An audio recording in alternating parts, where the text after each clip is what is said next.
మన భారత ప్రధాని మనందరి యొక్క నాయకుడు ప్రపంచంలోనే అతిపెద్ద నాయకుడిగా పేరు పొందినటువంటి శ్రీ నరేంద్ర మోదీ గారికి, శ్రీ కిషన్ రెడ్డి గారికి, బండి సంజయ్ గారికి, డాక్టర్ లక్ష్మణ్ గారికి, డాక్టర్ డికే అరుణ గారికి, ఈటల రాజేందర్ గారికి, మరి పార్లమెంటు సభ్యులకు, ఎమ్మెల్యేలకు, ఎమ్మెల్సీలకు, పత్రికా విలేకరులకు, మిత్రులకు, ఇక్కడ విచ్చేసినటువంటి లక్షలాది మంది తెలంగాణ భారతీయ జనతా పార్టీ కార్యకర్తలకు, నాయకులకు అందరికీ కూడా పేరు పేరున నమస్కరిస్తూ, ఎంతమంది అయితే ఈ ప్రాంగణంలో ఉన్నారో దీనికన్నా డబుల్ బయట ఉన్నారు అనే విషయాన్ని మనం గుర్తించాల్సిన అవసరం ఉన్నది. ఈ సభలో వచ్చేసినటువంటి యొక్క కార్యకర్తలుగానే తెలంగాణ ప్రజలు ఈరోజు నరేంద్ర మోదీ గారికి స్వాగతం పలకటానికి లక్షలాది మంది వచ్చినటువంటి సందర్భంలో ఈ యొక్క ప్రాంగణంలో ఈ సభ రేపు రాబోయేది భారతీయ జనతా పార్టీ ప్రభుత్వం అనేటువంటి సంకేతం అనే విషయాన్ని మనం గుర్తుపెట్టుకోవాలి మిత్రులారా.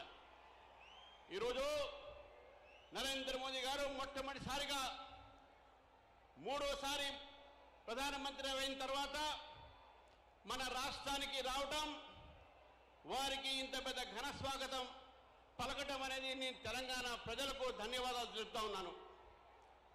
నరేంద్ర మోదీ గారికి తెలంగాణతోని వారికి చాలా అనుబంధం.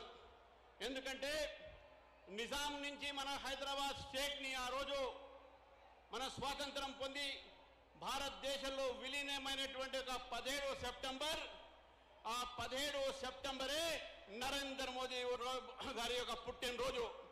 కాబట్టి 17 September for Telangana is very much important because both our prime ministers birthday is also following on the same day. కాబట్టి తెలంగాణ ప్రజల తరఫు నుంచి వారికి నేను ప్రత్యేకమైన ధన్యవాదాలు తెలుపుతా ఉన్నాను. ఈరోజు అభివృద్ధి కార్యక్రమాల్లో 9,700 కోట్ల రూపాయలతో ఉన్నటువంటి ఒక ప్రాజెక్టులని రాష్ట్రానికి అదేవిధంగా దేశానికి అంకితం చేశారు. భారతీయ జనతా పార్టీ తెలంగాణ తరఫు నుంచి వారికి స్వాగతం పలుకుతూ 2 విషయాలు మీ అందరికీ తెలియజేస్తా ఉన్నాను మిత్రులారా.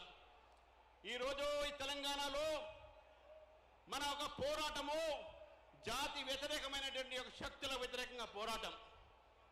భారతదేశంలో ఆనాడు నక్సలిజం, ఆ రోజు భారతీయ జనతా పార్టీ కార్యకర్తల్ని, ఏబీవీపీ కార్యకర్తలు అనేటువంటిగా హతమార్చే విషయాలు మనకు తెలుసు.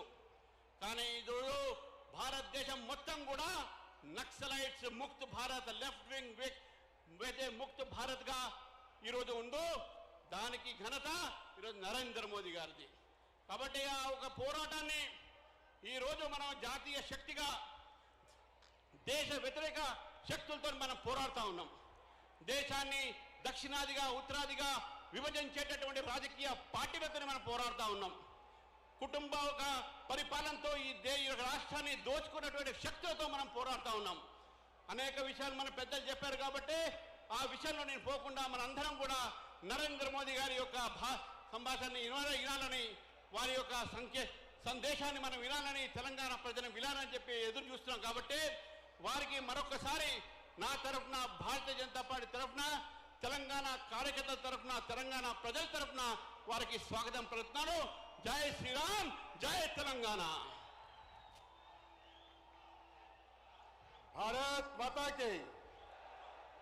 మన ప్రియతమ నాయకులు భారత ప్రధాని శ్రీ నరేంద్ర మోడీ గారిని సభనుద్దేశించి మాట్లాడాల్సి కోరుతా ఉన్నాను. आदरणीय मोदी से मैं इस निवेदन करता हूं, आप सबका संबोध करें।